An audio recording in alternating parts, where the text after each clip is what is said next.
Hello, എല്ലാവർക്കും നമസ്കാരം. മലയാളി ഉള്ളിടത്തെല്ലാം ഓണാഘോഷത്തിൻ്റെ അലയൊലികൾ തുടങ്ങിക്കഴിഞ്ഞിരിക്കുകയാണ്. എവിടെ നോക്കിയാലും ഇപ്പോൾ ഓണത്തിൻ്റെ ആഘോഷത്തിൻ്റെ ഒരു അലയൊലികളാണ്. ആലപ്പുഴയെക്കുറിച്ച് നമ്മൾ പറയുമ്പോൾ അല്ലെ അതിനെക്കുറിച്ച് ഓർക്കുമ്പോൾ മനസ്സിൽ പെട്ടെന്ന് വരുന്നത് എന്തായിരിക്കും? ആലപ്പുഴയിലെ നെഹ്റു ട്രോഫി വള്ളംകളി. കഴിഞ്ഞ ദിവസം ഞാൻ ആലപ്പുഴയിലെത്തി. കൃത്യമായിട്ട് പറഞ്ഞാൽ ആലപ്പുഴയിലെ പുന്നമടയിൽ. അവിടെ എത്താനുള്ള കാര്യം, അവിടെ എൻ്റെ ഏറ്റവും അടുത്തൊരു സുഹൃത്തുണ്ട്, ബിജോയ്.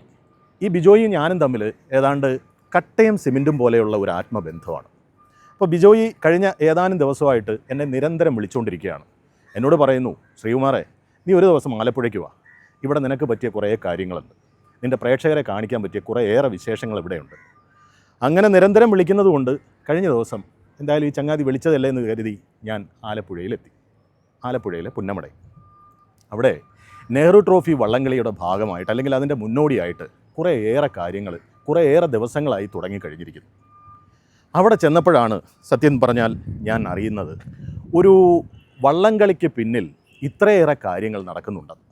വള്ളംകളി നിങ്ങളിൽ പലരും കണ്ടിട്ടുണ്ടാവും, ഭൂരിഭാഗം പേരും കണ്ടിട്ടുണ്ടാവും. പക്ഷേ ഈ വള്ളംകളിക്ക് പിന്നിൽ കുറേയേറെ കാര്യങ്ങളുണ്ടെന്നുള്ള കാര്യങ്ങൾ അധികം ആർക്കും അറിയില്ല. അവിടെ ചെന്നപ്പോൾ ഞാൻ കാണുന്ന കാര്യം എന്താണെന്ന് ചോദിച്ചു കഴിഞ്ഞാൽ, ഈ ട്രാക്ക് എൻട്രി എന്ന് പറഞ്ഞൊരു സംഭവമുണ്ട്. അതായത് വള്ളംകളിക്ക് മുന്നോടിയായിട്ട് അവർ സാധാരണ മത്സരത്തിന് പങ്കെടുക്കുന്നത് പോലെ ഈ വെള്ളത്തിലേക്ക് വള്ളവുമായിട്ട് ഇറങ്ങുന്നു, അതിൻ്റെ എല്ലാ ചുറ്റുവട്ടങ്ങളും കൂടി അവരിറങ്ങുന്നു, മത്സരിക്കുന്നു. അതൊക്കെയാണ് അതിൻ്റെ ഒരു രീതി. എന്തായാലും ഞാൻ പുന്നമടയിൽ ചെന്നു, ആ ട്രാക്ക് എൻട്രി നേരിട്ട് കണ്ടു. എൻ്റെ പൊന്നോ, അത് ഇങ്ങനൊന്നും പറഞ്ഞാൽ നിങ്ങൾക്ക് മനസ്സിലാവില്ല, അതിൻ്റെ ആ ഒരു സുഖം കിട്ടില്ല. എന്തായാലും പുന്നമടയിൽ ചെന്ന് ആ ട്രാക്ക് എൻട്രി ഞാൻ കണ്ടതിൻ്റെ വിശേഷങ്ങളാണ് ഇന്നത്തെ ഈ വീഡിയോയിൽ ഞാൻ ഉൾപ്പെടുത്താൻ ഉദ്ദേശിക്കുന്നത്. അപ്പോൾ ആലപ്പുഴ പുന്നമടയിൽ നിന്നുള്ള വിശേഷങ്ങളിലേക്ക് നമുക്ക് പോകാം. ഓക്കെ അല്ലേ?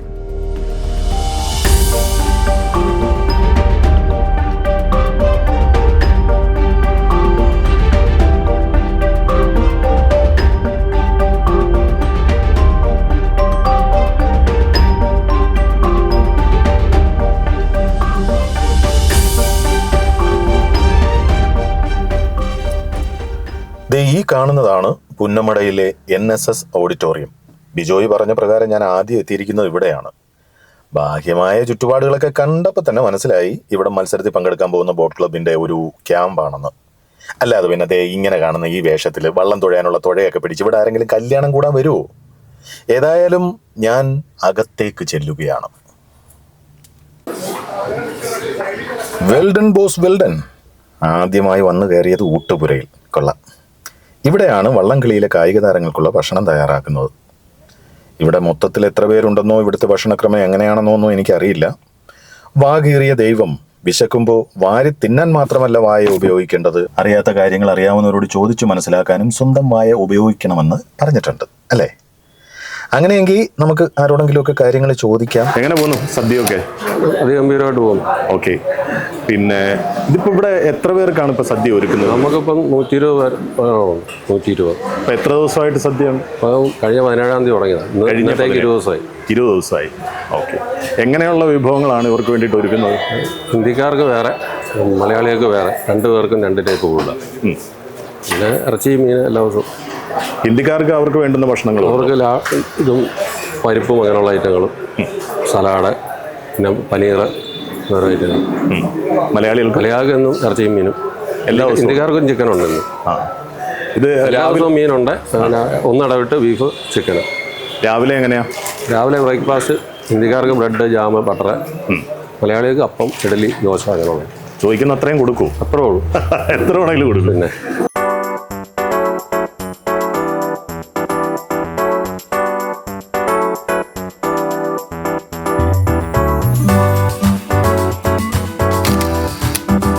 ഹിന്ദിക്കാർക്ക് പ്രത്യേകം, മലയാളികൾക്ക് പ്രത്യേകം. അനിൽ പറഞ്ഞത് കേട്ടില്ലേ? 2 കൂട്ടർക്കും പ്രത്യേകം രീതിയിലുള്ള ഭക്ഷണ ക്രമീകരണമാണ് അവിടെ നടത്തിയിരിക്കുന്നത്. സത്യത്തിൽ അത് കേട്ടപ്പോൾ എൻ്റെ കിളി പോയി.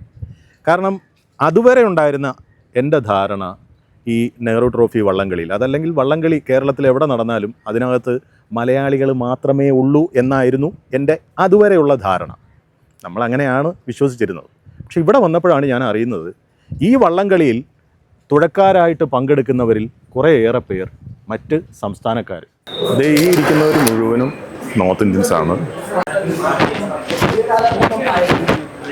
मेरा नाम हर्ष शर्मा है।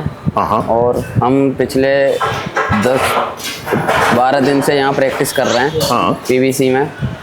और यहाँ का फूड वगैरह बहुत अच्छा है। और हमारे कोच सर पीयूष कांति बरोई, उनके ही अंडर में प्रैक्टिस कर रहे हैं यहाँ पे। और बढ़िया गुड फैसिलिटीज़ हैं यहाँ पे, सब चीज़ बढ़िया है। और बस और क्या बताना। इसमें फर्स्ट टाइम है ना? हाँ, फर्स्ट टाइम है? No second time. Second time? हाँ, ओके गुड। हम लोग लास्ट ईयर भी आए थे, जो हमारी सेकंड प्लेस थी, लेकिन इस बार हम जीतेंगे, फर्स्ट प्लेस मारेंगे। ഓക്കെ. ओके। നിങ്ങൾ രണ്ടുപേരുമാണ് ഇതിന്റെ കോച്ചുമാരല്ലേ? മെയിൻ കോച്ച് ആരാണ്? കോച്ച് സാവാ. ആ, ഇദ്ദേഹം മലയാളിയല്ല, ഭോപ്പാൽ സ്വദേശിയാണ്. മലയാളം നല്ലപോലെ അറിയുകയും ചെയ്യാം. മലയാളത്തിൽ കേരളത്തിൽ ആലപ്പുഴയിൽ ഉള്ളൊരു 20 വർഷത്തോളം 25 വർഷമായിട്ട് ആലപ്പുഴയിലുണ്ട്. ഓ, അത് ശരി. സാഹിൽ. ആഹാ, ഓക്കെ. പേരെങ്ങനെയാണ്? എൻ്റെ പേര് ക്യാപ്റ്റൻ പീയൂഷ് കാന്തി ബറോയി. ആ, എൻ്റെ ലതീഷ്. ഓക്കെ. ഒരു 5 വർഷം ഞങ്ങൾ ഈ നെഹ്റു ട്രോഫീൻ്റെ ടൈം കീപ്പറാണ്. അത് ഇതിനൊക്കെ നോളജ് എനിക്കുണ്ടോ? ഞങ്ങൾ കാനോയിങ് കയാക്കിംഗ് കോച്ചാണ്. അപ്പോൾ കാനോയിങ് ആൻഡ് വെള്ളംകല്ലിൻ്റെ പാഡലിങ് സെയിം പാഡലിങ്. ഞങ്ങൾ ലാസ്റ്റ് ഇയർ ഓൾസോ ഈ സെയിം ടീമിൻ്റെ കോച്ചാണ്. എൻ്റെ പേര് അർജുൻ. ഞാൻ ഇന്ത്യൻ ആർമിയിൽ വർക്ക് ചെയ്യുന്നു. ഇന്ത്യൻ ആർമിയിൽ? ഞാൻ ഞങ്ങളുടെ ടീം വന്നില്ല. ആർമിയിൽ നിന്നൊരു 10 പേർക്ക് അടുത്ത് വന്നിട്ടുണ്ട്. അവരുടെ സീനിയർ ഞാനാണ്. ആർമിന്ന് 10 പേർക്ക് അടുത്ത് വന്നിട്ടുണ്ട്. ഞങ്ങൾ ഇതിന് വേണ്ടിയിട്ട് വന്നതാണ്? ഇതിന് വേണ്ടിയിട്ട് വന്നതാണ്. ഞങ്ങൾ എല്ലാ വർഷവും വരാറുള്ളതാണ്. എല്ലാ വർഷവും വരും? ഞാൻ 2015 തൊട്ട് കളിക്കുന്ന ആളാണ്. 2015 തൊട്ട്?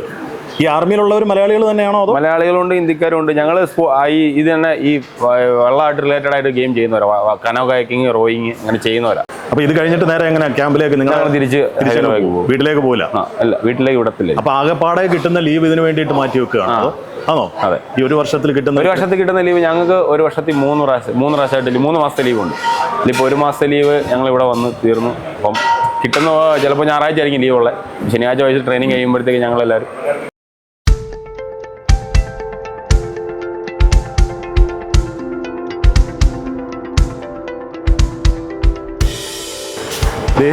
ഈ കാണുന്ന ഓഡിറ്റോറിയത്തിനകത്താണ് ഇവർ കിടക്കുന്നതൊക്കെ. ഇവർ റെസ്റ്റ് എടുക്കുന്നതും അന്തി ഉറങ്ങുന്നതും ഒക്കെ ഇവിടെയാണ്. ഇനി അത് ഞാൻ കാണിച്ചു തരാം.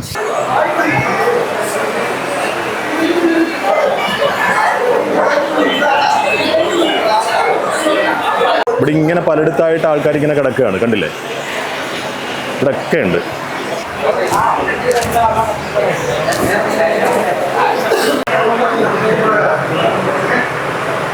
എല്ലാവരും എന്റെ ക്യാമറയ്ക്ക് വേണ്ടിയിട്ട് ഇങ്ങനെ അടുത്തടുത്തിരിക്കുക അല്ലേ? ബുദ്ധിമുട്ട് വല്ലതും ഉണ്ടോ അങ്ങനെ ഇരിക്കുന്നതിനകത്ത്? ഒന്നുമില്ല. ഇത് നിസ്സാരമായിട്ടുള്ള നല്ല പ്രാക്ടീസാണ് ഇത് ചെയ്യുന്നത്. അപ്പോൾ അത് ചെയ്യാനുള്ള ഒരു മനസ്സും അതിന് ആ ഒരു ആഗ്രഹം ഉണ്ടെങ്കിൽ. എത്ര ദിവസത്തെ പരിശീലനം ഇവിടെ? ഇപ്പം ഒരു 30-35 ദിവസം പ്രാക്ടീസ് കാണും. 35 ദിവസം വീട്ടിൽ പോവാതെ ഇവിടെ തന്നെ കാണും? ആണോ? വീടൊക്കെ ഭയങ്കരമായിട്ട് മിസ് ചെയ്യുന്നുണ്ടാവും അല്ലേ? നിങ്ങളൊക്കെ വേറെ ജോലി ചെയ്യുന്നവരാണോ പഠിക്കുന്നവരാണോ? ഞങ്ങൾ ഇവിടുന്ന് പോകുമ്പോൾ ഇവിടെ മിസ് ചെയ്യും. Oh really? അത്രത്തോളം എനിക്ക് തോന്നി. കാരണം അത്ര ഫ്രണ്ട്ഷിപ്പാണ്. നിങ്ങളൊരു ഹോസ്റ്റലിലോ അല്ലെങ്കിൽ ഒരു ക്യാമ്പിലോ നിങ്ങളെ ഒരു സ്വകാര്യ സ്പേസിൽ കഴിയുന്ന പോലെ ഫ്രീഡം എടുത്ത് എല്ലാം നടക്കുന്നുണ്ട് ഇവിടെ. ഓക്കെ. ഞങ്ങള് ബിയത്തുനിന്ന് വരിക, പൊന്നാനി വരിക. അപ്പോൾ അവനാണ് ഞങ്ങളെ ആദ്യമായിട്ട് ചുണ്ട കാണിച്ചു തന്നത്.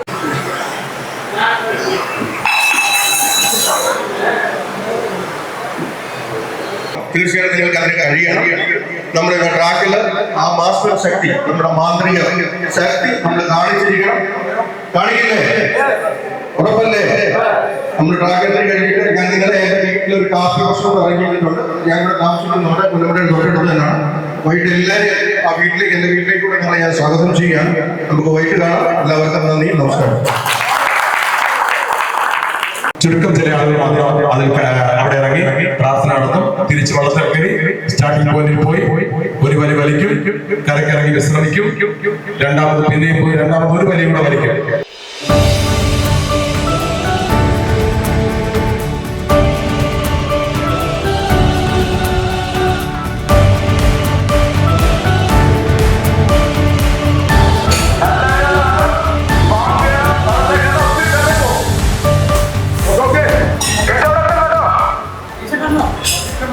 ഇനിയിപ്പോൾ അവർ വള്ളത്തിലേക്ക് പോവുകയാണ്. നമുക്ക് അങ്ങോട്ട് പോവാം.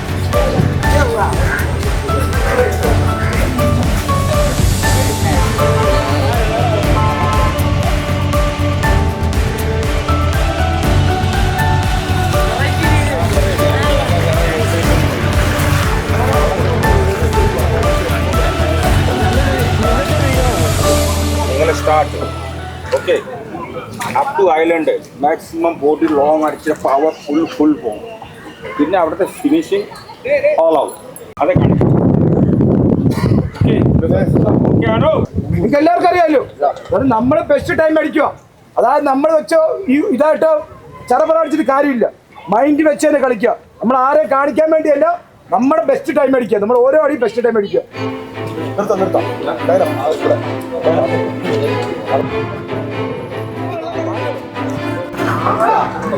ഇനിയിപ്പോൾ അവർ വള്ളത്തിലേക്ക് പോവുകയാണ്.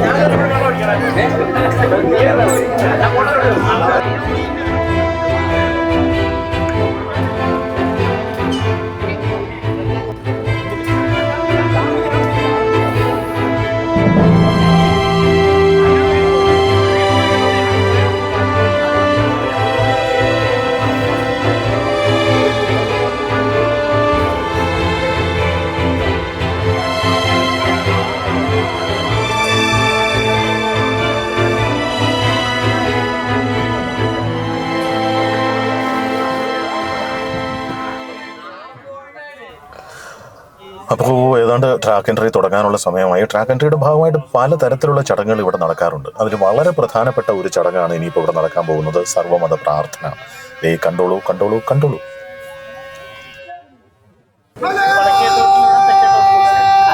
വിളിച്ചാൽ നമ്മൾ കുറേ നേരമായിട്ട് വിളിക്കുന്നുണ്ട്. എന്താണ് മെയിനായിട്ട് വിളിക്കുന്നത് ചോദിച്ചു.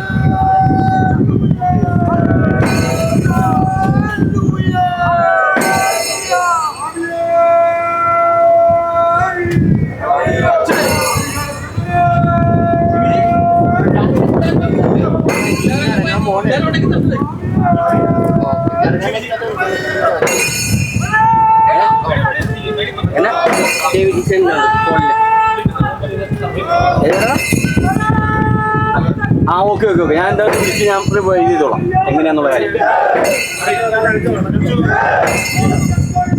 അല്ല അവിടെ നിർത്തും.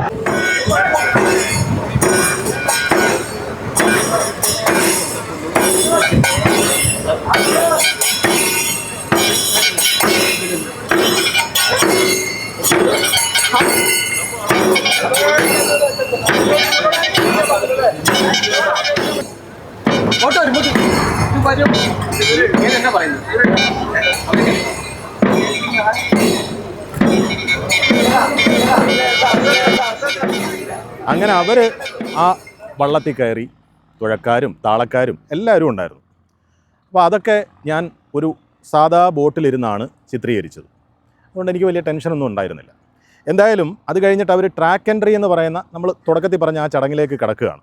അപ്പോൾ ഇത് കുറച്ചുകൂടെ അടുത്ത് കാണണമല്ലോ, എങ്കിലല്ലേ രസമുള്ളൂ. അതിന് ഈ ഹൗസ് ബോട്ടിലിരുന്ന പണി നടക്കില്ല. അങ്ങനെ എന്തായാലും എന്നെ അതിൻ്റെ സംഘാടകരിൽ ഒരാൾ വേറൊരു സ്പീഡ് ബോട്ടിലേക്ക് കയറ്റി.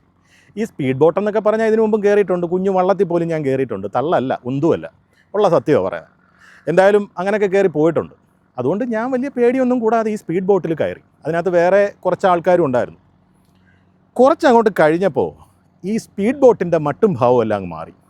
സത്യം പറഞ്ഞാൽ ഞാൻ പേടിച്ചു എന്ന് ചെറുതായിട്ട് പറഞ്ഞാലൊന്നും പറ്റില്ല, അതിനപ്പുറമായിരുന്നു. കാരണം ആ ബോട്ടിൻ്റെ ഒരു പോക്കെന്ന് പറഞ്ഞു കഴിഞ്ഞാൽ ഒരു 3-3:30, 4:45 പോക്കായിരുന്നു. കണ്ടു നോക്ക്. അക്കരയ്ക്കൊന്നിറക്കാമോ കുട്ടനാടൻ പെൺകിടാവേ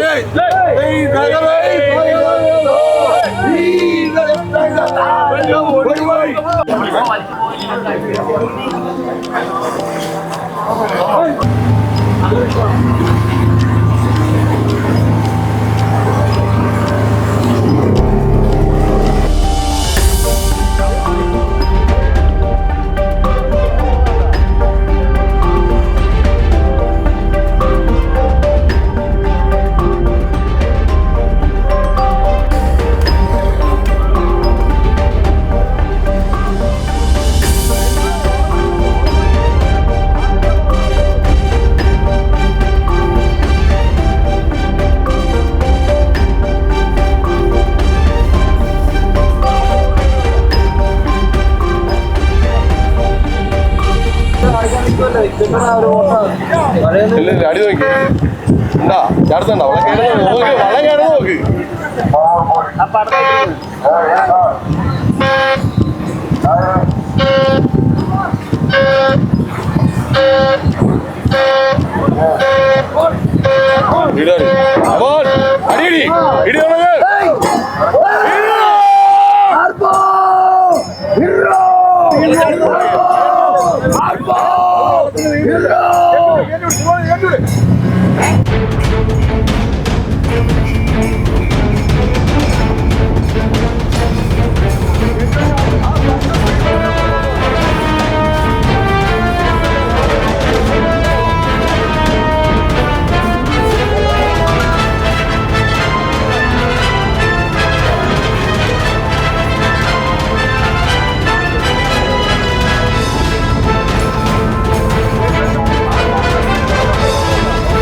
സത്യം പറയാലോ, മീഡിയ റോളിന് വേണ്ടി ഇതുവരെ ചെയ്ത എല്ലാ വീഡിയോ ഷൂട്ടിനേക്കാളും ഏറെ സാഹസം നിറഞ്ഞൊരു ഷൂട്ടായിരുന്നു ആലപ്പുഴ പുന്നമടയിൽ നടന്നത്. അത് പറയാതിരിക്കാൻ പറ്റില്ല. മുതിർന്നവർ പലപ്പോഴും പറയുന്നത് ഞാൻ എത്രയോ വട്ടം കേട്ടിട്ടുണ്ട്. നമ്മൾ തീയോടും വെള്ളത്തിനോടും വൈദ്യുതിയോടും കളിക്കുമ്പോൾ വളരെയധികം സൂക്ഷിക്കണമെന്ന്. അങ്ങനെ ഒരു കാര്യം എൻ്റെ ഉള്ളിൽ കിടന്നതുകൊണ്ടാണോ എന്തോ അറിയില്ല, ആ ബോട്ട് യാത്ര എന്നിൽ വളരെയധികം പേടിയുണ്ടാക്കി എന്ന് പറയുന്നതിന് എനിക്ക് യാതൊരു ഉളിപ്പുമില്ല. എങ്കിലും നെഹ്റു ട്രോഫി വള്ളംകളിയുടെ മുന്നോടിയായിട്ടുള്ള നിങ്ങളിപ്പോൾ കണ്ട ട്രാക്ക് എൻട്രിയുടെ ഓരോ വിഷ്വൽസും ഷൂട്ട് ചെയ്യുന്നതിന് എനിക്ക് വല്ലാത്തൊരു ധൈര്യവും കിട്ടി. ആ ധൈര്യം എവിടെ നിന്ന് കിട്ടിയെന്നറിയും?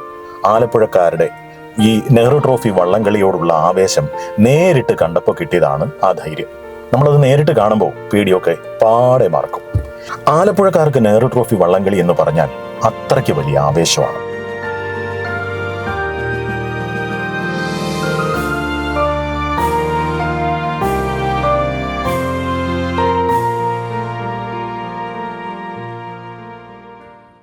അപ്പോൾ കാഴ്ചയൊക്കെ കഴിഞ്ഞിട്ട് മടങ്ങാനുള്ള തീരുമാനം ഞാൻ എടുത്തു. എൻ്റെ പ്രിയപ്പെട്ട പ്രേക്ഷകരെ, നിങ്ങളിൽ പലരും ഒരുപക്ഷെ ഇതിലെ ചില കാഴ്ചകൾ, അതായത് ഈ കണ്ട കാഴ്ചകൾ നിങ്ങൾ നേരത്തെയും കണ്ടിട്ടുണ്ടാവാം. ആലപ്പുഴക്കാർക്കിത് സുപരിചിതമാണ്. എന്നാൽ കുറേയേറെ പേർക്ക് ഈ പറഞ്ഞ സംഭവം, അതായത് ഈ ട്രാക്ക് എൻട്രി എന്ന് പറയുന്ന സംഭവമൊന്നും ഏതാന്ന് പോലും അറിയില്ല. എന്തായാലും ഞാൻ സത്യസന്ധമായിട്ട് പറഞ്ഞുവല്ലോ, ആദ്യമായിട്ടാണ് ഞാൻ ഈ കാര്യം കാണുന്നത്.